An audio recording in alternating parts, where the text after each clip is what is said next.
is far beyond just understanding the words. Right now I'm speaking. Your ability to perceive is actually far beyond just the words that you hear. But because the mind is trained right now, not only to hear and record, desperately trying to remember, note down, some of you, the hands are itching. Something that you think is valuable has to be written down. But human perception goes far beyond this.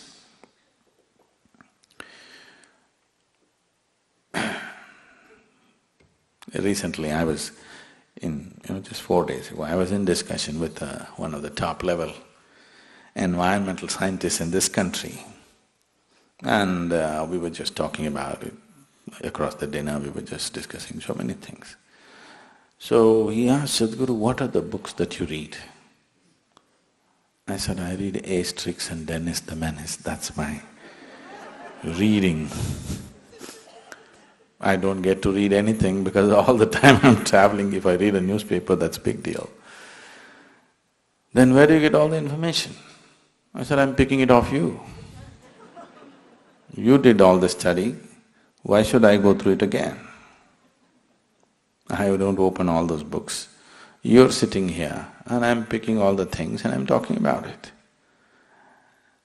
But where do you get all the technical words?" I said, "Don't you have it in your brain right now? I can pick it off you, whatever I want. I won't go about studying all that nonsense because anyway, the jargon doesn't mean anything to me." Because human perception is way beyond that. That's why I'm going on telling you, just be with me, just be with me. If you can simply be with me, your ability to perceive this is far more than writing down every word of what is said. If you have all these words, you still won't know anything. Actually, shall I tell you the secret? Buy yourself an Oxford dictionary. Everything that I say is already there. No? You just have to arrange it. It doesn't get you anywhere that way. So to enhance perception is very important because only what you perceive you know. Rest is all stories and imagination, isn't it? What you perceive and you experientially know, that's all you know. Rest are just empty stories. It doesn't matter how great the story is, it is still an empty story which won't make a difference in your life. If it has to make a difference in your life, there must be an experiential dimension to it. That will happen only if you perceive. You heard of Vivekananda? He's the first yogi who came to this country in 1893 and made a little bit of waves in those days. So he also went to Europe on his way back from United States and happened to be a guest of a German philosopher.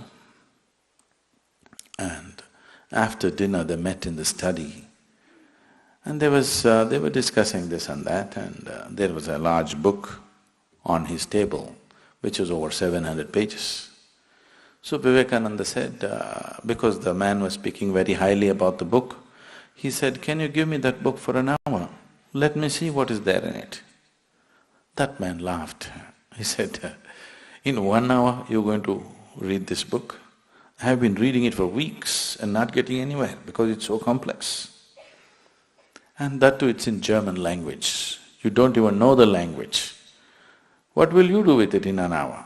Vivekananda said, "You give it to me for an hour, let me see." So the book was given to him.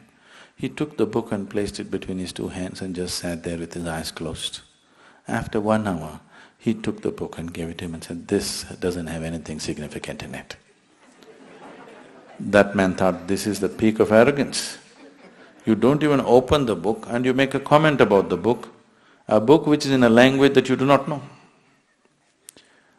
So he was a little put off by this and he says, "What is this nonsense?"